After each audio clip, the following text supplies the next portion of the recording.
보자. 자, 클래스를 하나 생성을 했어요. 지금 여기에 있는 이 시스템이 뭐냐면 그 ATM의 가장 뼈대가 되는 시스템이라고 보시면 돼요. 물론 그걸 다 구현한 건 아니지만 기본적으로 이제 입출금에 대한 내용인데, 이름을 입력하기 위한 스트링, 그 다음에 계좌번호를 입력하기 위한 별도의 스트링, 물론 여기에서는 뭐 스트링으로 쓰지 않고 무엇으로 써도 돼요? 숫자로 써도 되죠, 그죠? 근데 숫자로 써도 상관은 없어요. 인트 형식 써도 돼요. 근데 그냥 문자열로 입력을 받겠다 했고요.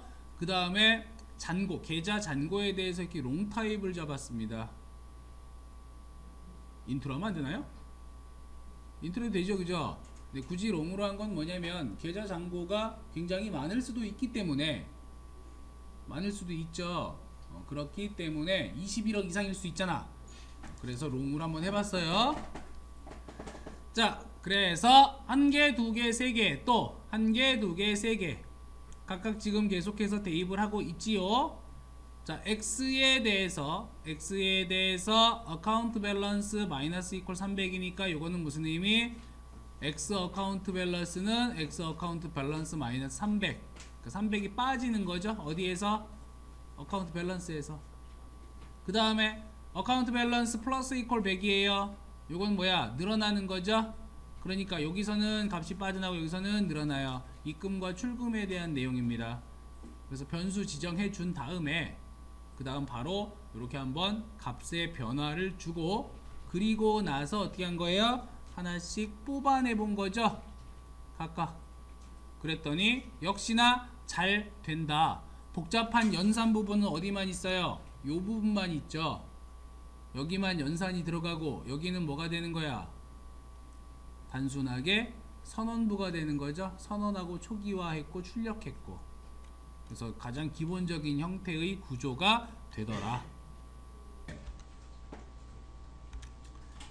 자, 먼저 어카운트 P라고 하는 클래스를 만들어 주고, 요 클래스에는 이제 뭐만 하냐면 어떤 계좌에 대한 정보들 있죠. 여기에는 계좌 정보만 집어넣는 거야. 아까처럼 뭐 이전 예제처럼 뭉뚱그려서 넣는 게 아니라 클래스 하나를 별도로 생성해서 여기에는 스트링 네임, 스트링 넘버, 롱 밸런스라고 하는 그냥 값들만 집어넣어줍니다. 그래서 각각 계좌명, 계좌번호, 계좌 잔고 요것만 쓸 거야 라고 이렇게 선언을 해줘요. 이걸 별도의 클래스로 관리를 하겠다야. 하나의 모듈로서 사용을 하겠다. 그리고 나서 이제 클래스 2에서 메인 메소드로 들어가는데, 어카운트 P의 X는 new 어카운트 P 해서 뭐 해주는 거예요? 얘를 객체화 시키는 거죠, 그죠? 객체를 생성하는 거지, 맞아요? 그래서 요게 이제 세부적으로 어카운트 P는 X, 자 요게 바로 뭐가 되느냐? 클래스형 변수 레퍼런스 선언하는 거죠? 선언부죠, 선언. 이때까지는 뭐야? 실체가 없어요. 선언만 한 거니까.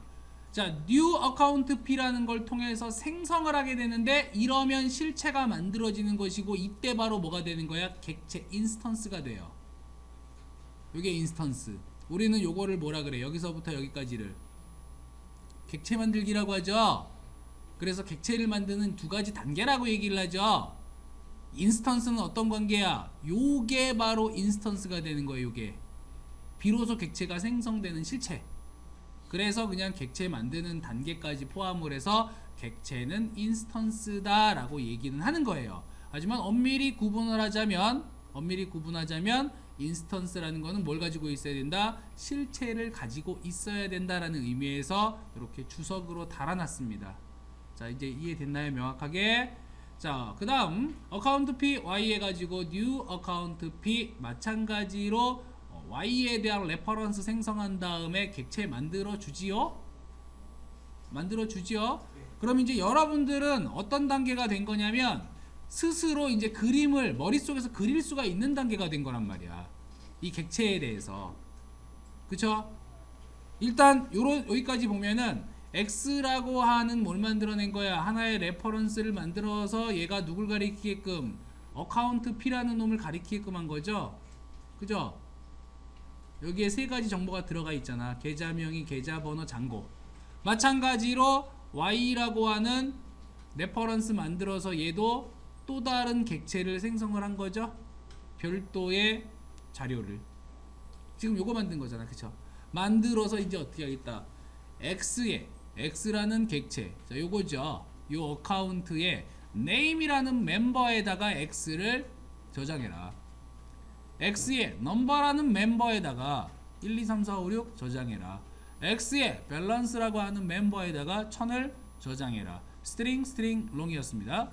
다음 Y의 name에다가 마찬가지로 Y를 저장해라. Y의 넘버에다가 2, 3, 4, 5, 6, 7 저장해라. Y의 밸런스에다가 500을 저장해라. 그러면 값들이 짝짝짝 저장되죠? 이제 뽑아오는 건 어떻게 뽑아온다? 각각에 대한 멤버들을 뽑아오면 돼요. 객체에 대한 멤버 가져오면 되고, 객체에 대한 번호 그죠? 어카운트, 네임, 넘버, 밸런스 가져올 수 있죠? 이렇게 해서 출력을 하면 되더라. 자, 세 번째 예제는 이제 본격적으로 클래스를 생성을 해서 어카운트라는 클래스를 생성을 한 다음에 자, 각각의 멤버들을 무엇으로? 프라이빗으로 설정을 했습니다. 프라이빗으로 설정을 했어요.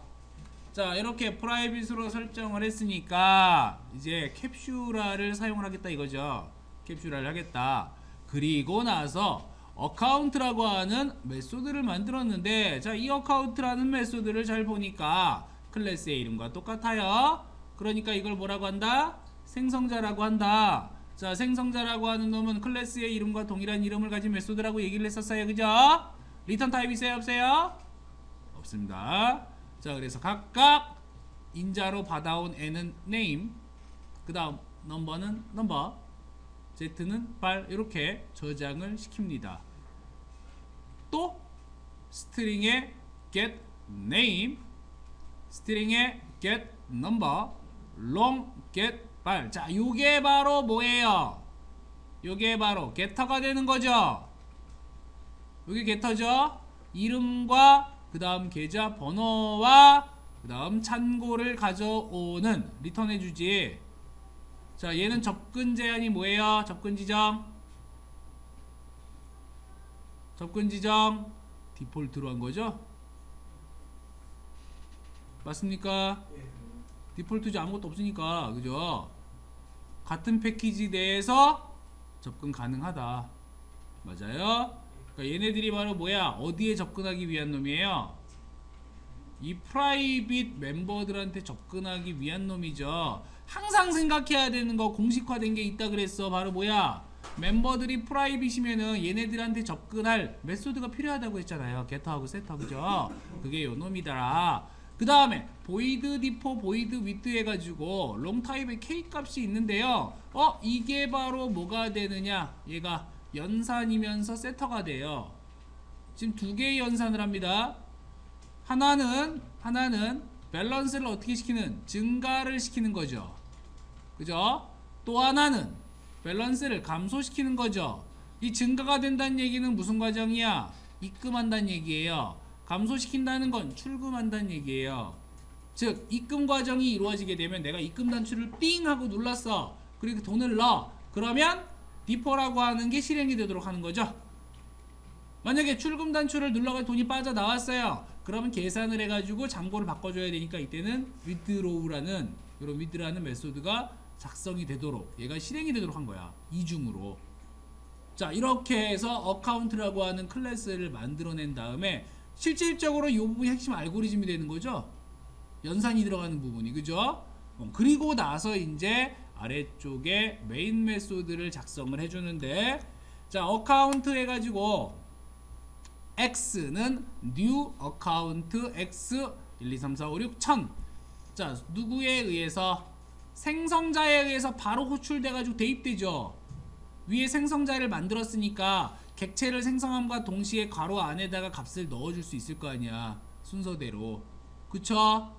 y 역시 마찬가지죠. 객체를 생성함과 동시에 생성자 호출해가지고 실행시킬 수 있겠지.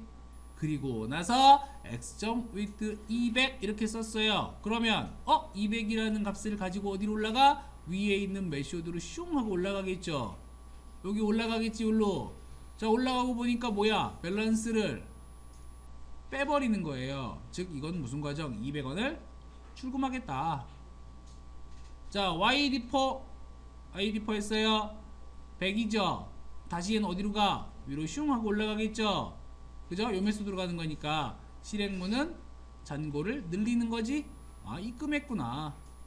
그래서 기본 금액이 지금 1000하고 500이었는데 자, 뽑아냅니다. getName number balance라는 놈을 슉 가져와. gett로 가져와요. 그랬더니만 name하고 넘버는 변한 게 없어. 처음에 지정한 값 그대로죠. x 1 2 3 4 5 6 y 2 3 4 5 6 7 그지? 그런데 뭐가 변하더라? 이 밸런스 값이 변하더라. 맞아요? 그래서 첫 번째 거하고 두 번째 거하고 세 번째 거의 코드의 형태, 전체적인 알고리즘은 같아. 그죠? 전체적인 건 같지만 코드가 완전히 달라요. 이 다른다는 게 뭐냐면 이게 가장 원시적인 타입이고 여기에서 클래스 하나를 분리를 해보고 다시 얘를 어떻게 하는 거야? 객체 지향 프로그래밍 형태로 바꿔준 거예요. 얘가 되셨어요? 이렇게 나누어서 쪼개는 것이 필요하다. 이렇게 메소드를 만드는 습관을 들여야지만 나중에 필요하면 메소드만 따로 또 떼어내가지고 별도의 클래스로 지정할 수도 있겠죠. 또는 이러한 메소드에 뭔가 내용을 기능 추가를 더 할 수도 있겠죠. 그러면 실질적으로 더 복잡한 프로그램이 됐을 때는 오히려 이런 게 훨씬 더 간단하게 돼요. 직관적으로 눈으로 딱 봐가지고 알 수 있더라라고 하는 거예요.